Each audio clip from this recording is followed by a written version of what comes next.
Ana mau bertanya, apakah seseorang yang berhasil menjawab pertanyaan-pertanyaan malaikat di alam kubur, maka ia akan terbebas dari azab kubur, ataukah tetap mendapatkan azab jika ia memiliki dosa-dosa yang belum ditaubati? Dan bagaimanakah azab yang diterimanya? Apakah hingga hari kiamat atau hanya sementara waktu saja? Jazakallahu khairan. Ya. Bismillahirrahmanirrahim. Alhamdulillah. Wassalatu wassalamu ala Rasulillah wa ala alihi wa sahbihi wa man walah.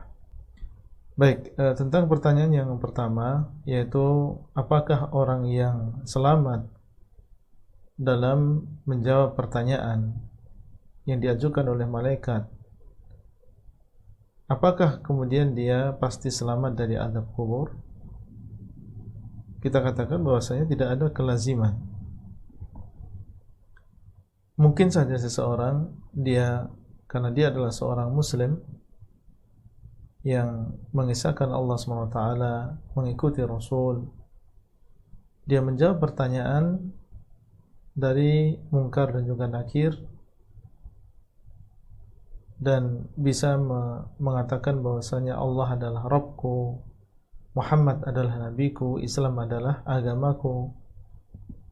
Namun dia memiliki dosa besar yang dia lakukan dan dia belum bertobat kepada Allah Azza wa Jalla sebelum meninggal dunia, maka pertanyaan bisa dia jawab cuma karena dosa yang dia lakukan seperti namimah, mengadu domba, atau dia tidak bisa menjaga dirinya dari air kencing misalnya, sebagaimana dalam hadis, maka ini termasuk sebab seseorang diazab di dalam kuburannya.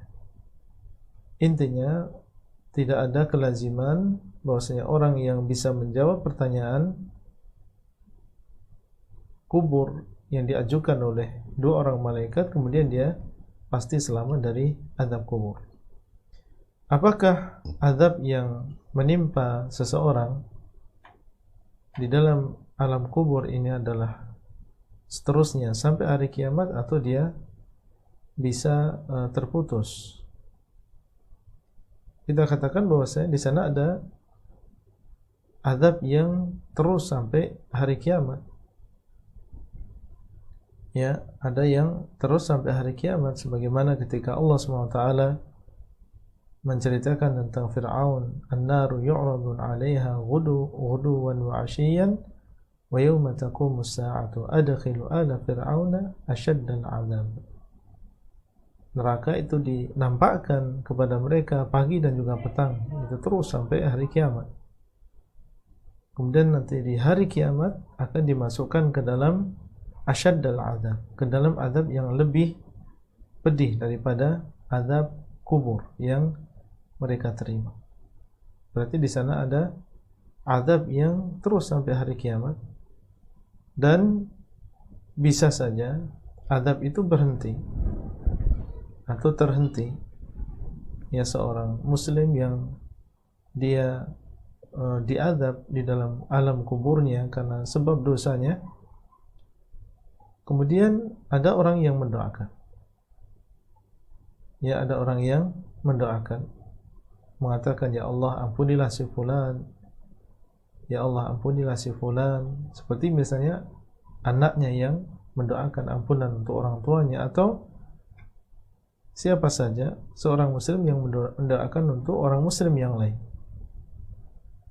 Kemudian Allah SWT mengabulkan doa orang tersebut.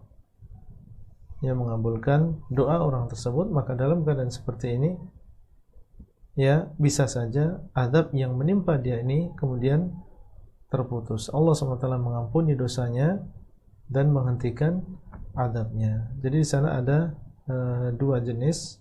Ada azab yang seterusnya sampai hari kiamat, ya, seperti azabnya orang kufar, atau azabnya untuk orang muslim yang memang Allah SWT menghendaki untuk mengadab dia sampai hari kiamat. Dan di sana ada azab yang tidak seterusnya, tapi dia terputus. Allahu a'lam.